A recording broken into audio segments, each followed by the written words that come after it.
Allez, seconde vidéo et dernière vidéo de la semaine pour les SPMAT.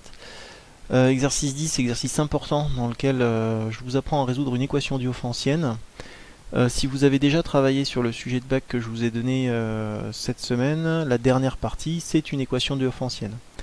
Alors ici, je détaille vraiment toute la méthode. Il faut savoir que vous devez être capable de la faire absolument sans détail. C'est-à-dire que la question que j'aurais pu vous poser, c'est résoudre E. Et c'était à vous de faire tout. C'est ça l'idée. Alors là, vous n'en êtes pas capable, c'est normal, vous n'en avez jamais vu. C'est vraiment la première fois que vous voyez ça, mais vivez ça comme ça, c'est-à-dire comprenez l'ensemble des choses et dites-vous que vous devriez être capable de résoudre une équation de ce type-là sans guide, comme dans le sujet de bac que je vous ai donné. Alors allons-y. Première question, je vous demande de déterminer le PGCD de deux nombres. Donc là, c'est facile. Vous faites les divisions euclidiennes successives jusqu'à obtenir un reste nul. Le PGCD des deux nombres, c'est le PGCD de 336 et 0, c'est 336. Vous avez votre PGCD. La question 2A. Il faut montrer que l'équation E est équivalente à celle-là. Alors là, vraiment rien de difficile. Là, vous avez repéré que c'était 336 x 10, 3360 là. Et vous venez de calculer PGCD de 336. Du coup, voilà l'idée. 2688, c'est 8 x 336. 3024, c'est 9 x 336. Ici, pareil, je fais apparaître un 336. On divise tout par 336. Et on obtient l'équation qui vous est demandée. Ensuite, vérifiez que le couple 1-2 est solution 2. Alors, vérifiez que c'est solution, c'est tout simple. C'est remplacer x et y par les solutions qu'on vous propose, et regardez si ça fait moins 10, puisque E est équivalente à celle-là.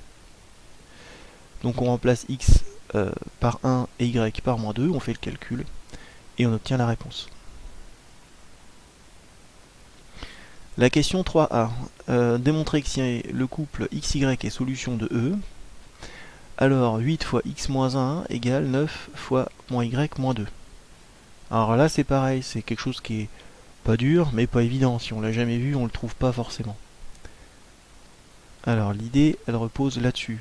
C'est-à-dire que votre solution particulière que vous avez trouvée au-dessus, là, 1 moins 2, je vais m'en servir. Je prends une solution de E. 8x plus 9y, c'est moins 10. Mais vous savez que 1 et moins 2, c'est solution aussi. Donc vous savez que 8 fois 1 plus 9 fois moins 2, c'est aussi moins 10. Du coup, le membre de gauche là, c'est égal au membre de droite là. C'est ce que j'ai écrit ici. Ouais, alors j'ai été même un poil plus vite que ça. L'idée d'après, c'est de mettre tout ce qui est en facteur de 8 d'un côté, tout ce qui est facteur de 9 de l'autre. C'est ce que j'ai fait ici. Le 8 qui est là, quand je le passe à gauche, j'ai fait l'opération moins 8. Le 9y, quand je le passe à droite, je fais l'opération moins 9y. Ici, je factorise par 8, je factorise par 9. Et on obtient la réponse à la question que je vous posais. Question B, en déduire que si le couple XY est solution de E, alors il existe un entier K tel que on ait X qui soit égal à ça et Y qui soit égal à ça. Donc je fais pareil, je prends XY solution de E, je fais pareil qu'avant, puis j'utilise ce que je viens de voir. Et cette égalité là, qu'est-ce que ça veut dire? Ça veut dire deux choses. Ça veut dire que 8 divise 9 moins Y moins 2, et ça veut dire aussi que 9 divise 8 fois X moins 1. Je vous rappelle, l'accolade c'est un et, c'est ça et ça. Et là l'idée c'est d'utiliser le théorème de Gauss. Comme le PGCD de 8 et 9 c'est 1, autrement dit comme 8 et 9 sont premiers entre eux, le théorème de Gauss montre que 8 divise moins y moins 2 et que 9 divise x moins 1.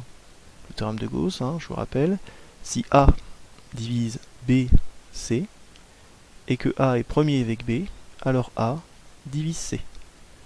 Voilà l'idée. Donc j'applique le théorème de Gauss en fait deux fois, sur chacune des lignes, avec comme hypothèse, donc la division, la divisibilité qu'on a dans le théorème, et aussi le fait que 8 et 9 sont premiers entre eux. Voilà ce que j'obtiens. La suite, je vais simplement traduire ces deux lignes-là en termes d'égalité avec K et K' qui sont des entiers.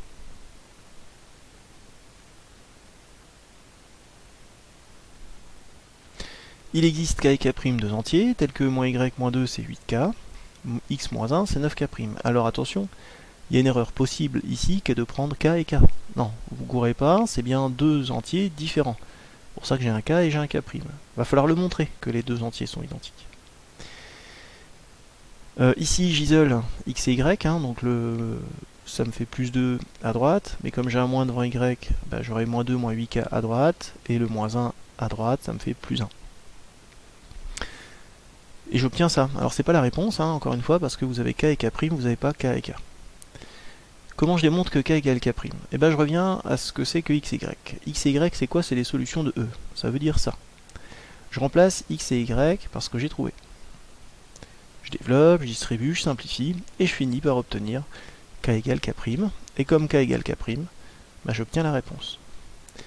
Alors il faut que vous compreniez quelque chose sur cette question, sinon vous n'allez pas comprendre la question d'après. Là, ce que j'ai fait, c'est une simple implication. Si x, y est solution, alors, nécessairement, x a cette forme-là et y a cette forme-là. Ce que je n'ai pas fait, c'est est-ce que tous les nombres de cette forme-là sont solutions de E? J'ai pas travaillé par équivalence en fait, j'ai vraiment dit si c'est solution, alors j'ai ça. C'est pas compliqué ce qu'il reste à faire. Il reste à démontrer que si je prends des nombres de cette forme-là, est-ce qu'ils vont être solutions de E? Alors c'est justement ce que je fais dans la question 4. Voilà, donc je vous réécris ce qu'on a vu. Si x, y est solution de E, alors on a ça. Reste à montrer la réciproque. Donc je remplace x et y par les formes que j'ai trouvées, et je vérifie que je trouve moins 10. Ce qui est évidemment le cas. Et il me reste à conclure l'ensemble solution de E et j'écris ça. C'est bien des accolades, c'est mal écrit, mais ça reste des accolades. Voilà pour cet exo qui est encore une fois important, travaillez-le. Je vous proposerai sûrement un Socrative avec quelque chose comme ça à faire.